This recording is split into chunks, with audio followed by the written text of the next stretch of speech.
Hello my lovely viewers, welcome back to my channel. This is Kea from Princess World. আমরা সবাই ভালো আছি আর আশা করছি তোমরাও সবাই অনেক ভালো আছো। তো তোমাদের সাথে যে রেসিপিটা শেয়ার করব সেটা একটা স্ন্যাক্সের রেসিপি, যেটা তোমরা সন্ধেবেলায় বানিয়ে খেতে পারবে। তো এখন যেহেতু বৃষ্টি পড়ছে, তো গরম গরম চায়ের সাথে এই স্ন্যাক্সটা তোমরা বানিয়ে একবার দেখতে পারো। আশা করছি তোমাদের সবার খুব ভালো লাগবে। তো চলো শুরু করা যাক। স্ন্যাক্সটা বানাতে তোমাদের খুব একটা বেশি কিছু উপকরণ লাগবে না।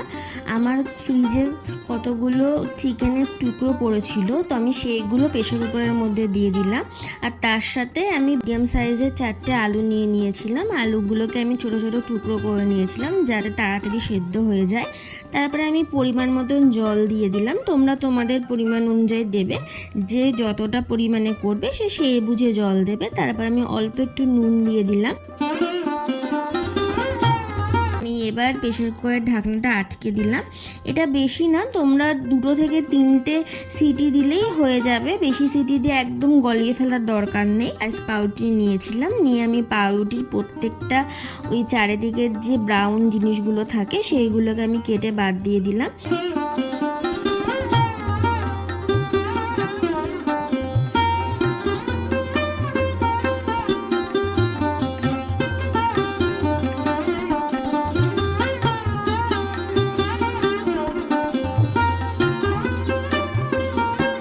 আমার এই যে পাউরুটি কাটা কমপ্লিট। আর যে ব্রাউন জিনিসগুলো থাকলো এইগুলো আমি রেখে দেবো। এগুলো দিয়ে তোমাদের আমি আবার একটা নতুন রেসিপি করে দেখাবো। তারপরে আমি প্রত্যেকটা পাউরুটিকে বেলে চ্যাপটা করে নিচ্ছিলাম, যাতে যখন রান্না করব তখন যাতে এটা আমার রান্না করতে সুবিধা হয়।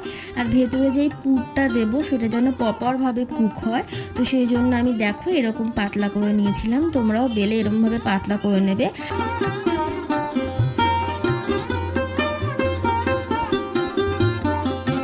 বেশি পাতলা করে ফেলবে না, তাহলে আবার পাউরুটিটা ছিঁড়ে যাওয়ার সম্ভাবনা থাকে। তারপরে আমার আলুগুলো সেদ্ধ হয়ে গেছিলো, তো আমি প্রত্যেকটা আলুকে কাঁটা চামচের সাহায্যে স্ম্যাশ করে নিচ্ছিলাম। হাত দিয়ে করতে পারছিলাম না, কারণ ভীষণ গরম ছিল। দিয়ে আমার সুন্দরভাবে একদম মিহি করে আলুটাকে স্ম্যাশ করে নেওয়ার পর আমি যে চিকেনের টুকরোগুলো দিয়েছিলাম, তোমরা চাইলে এখানে হাড়ের মাংসও ব্যবহার করতে পারো, বাট আমি এখানে সলিড মাংসগুলোই ব্যবহার করেছি।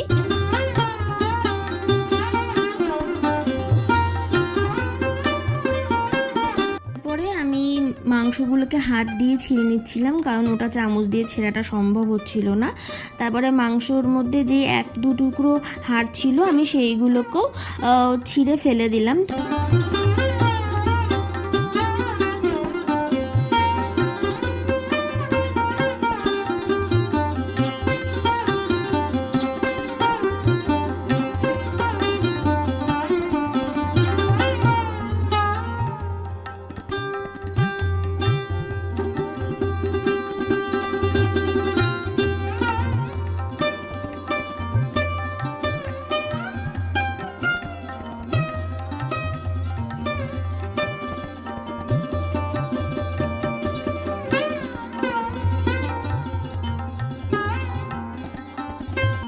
এর মধ্যে এক এক করে মশলা অ্যাড করে দিলাম। ফার্স্টে আমি হলুদ গুঁড়ো দিলাম, তারপরে আমি জিরের গুঁড়ো আর ধনের গুঁড়ো দিলাম।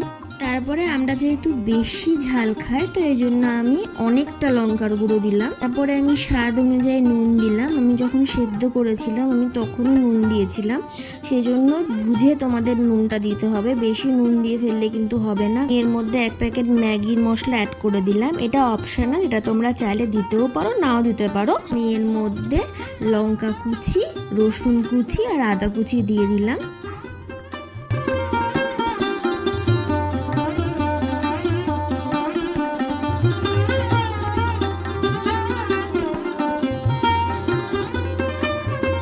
তারপরে আমি এর মধ্যে পেঁয়াজ কুচি দিলাম। তোমরা পেঁয়াজ কুচির পরিমাণটা একটু বেশি করে দেবে, তাহলে টেস্টটা অনেক বেশি ভালো হবে। এবার আমি এটাকে হাত দিয়ে একদম ভালো করে চটকে মেখে নেব।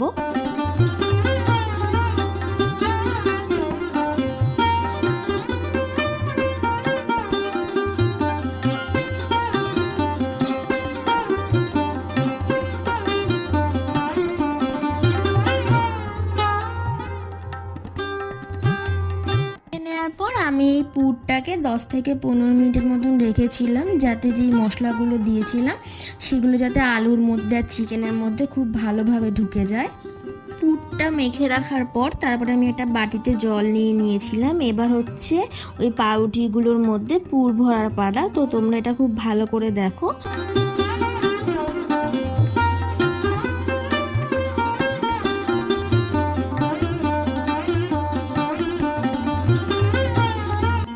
পাউরুটির ওপরে পুরটাকে লম্বা লম্বা করে রাখছি, তারপরে পাশে রাখা বাটি থেকে জল নিয়ে পাউরুটিটাকে ভালো করে ভিজিয়ে নিচ্ছি।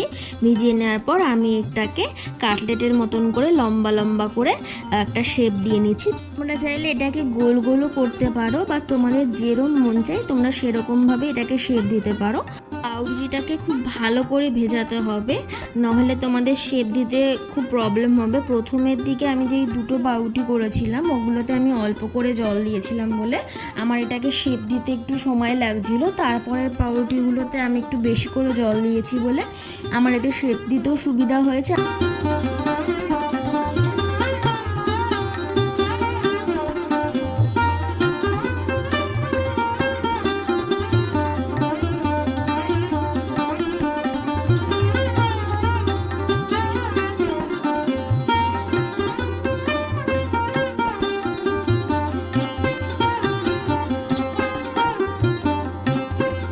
আমার এখানে পাউরুটিতে পুর দেওয়া কমপ্লিট। তো তোমরা দেখলে আমার প্রত্যেকটা পাউরুটি প্রায় এখানে 12খানা পাউরুটি ছিল। আমার প্রত্যেকটা পাউরুটির মধ্যে পুর দেওয়ার পরও আমার কতটা পুর বেঁচে গেল। তো এই বেঁচে থাকা পুরটা দিয়েও আমি একটা অন্য কিছু আইটেম করব ভেবেছি।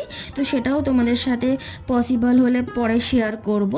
পরে আমি একটা বাটির মধ্যে আমি যেই কটা পাউরুটি করেছিলাম সেই বুঝে আমি 4 থেকে 5 চামচ মতন কর্নফ্লাওয়ার নিয়ে নিলাম। তোমরা এখানে ময়দা ব্যবহারও করতে পারো, বাট কর্নফ্লাওয়ার ব্যবহার করলে জিনিসটা বেশি ক্রিস্পি হয়। তো সেই জন্য আমি কর্নফ্লাওয়ার ব্যবহার করেছি।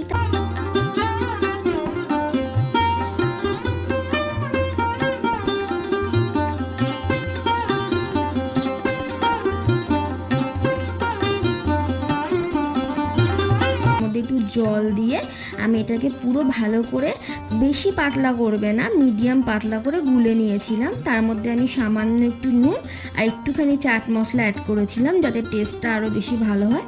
তোমরা এটা না দিলেও পারো।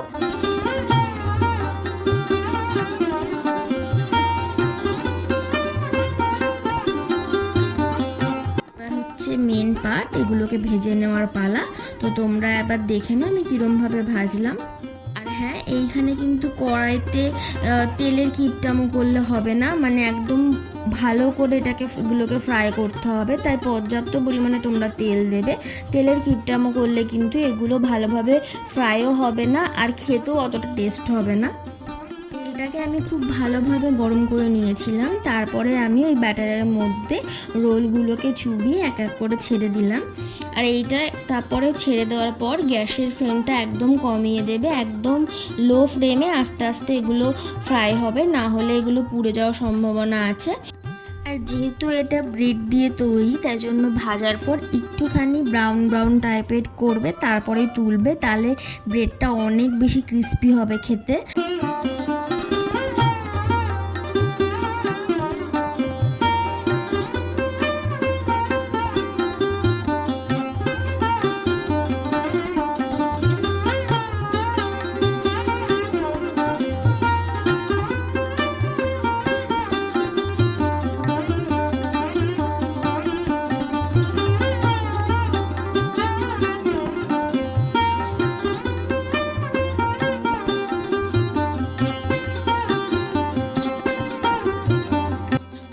আমি এক এক করে সবগুলোকেই ভেজে নিচ্ছি। আর সত্যি কথা বলতে আমি যেইটুকু ব্যাটার গুলিয়েছিলাম আমার পুরো ব্যাটারটুকু লেগে গেছে। আমি এত ভালো আন্দাজ করব সেটা আমি নিজেও ভাবতে পারিনি, বা পুরো ব্যাটারটুকুই লেগে গেছিলো।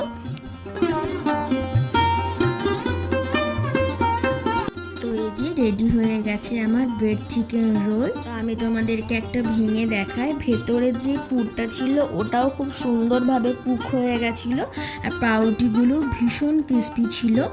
আমি এটাকে শেজওয়ান সসের সাথে সার্ভ করেছিলাম। তোমরা এটা টমেটো সস বা মেয়োনিজের সাথেও সার্ভ করতে পারো। এটা অবশ্যই বাড়িতে একবার ট্রাই করে দেখো, আর এটা কেমন লাগলো খেয়ে সেটাও আমাকে জানিও।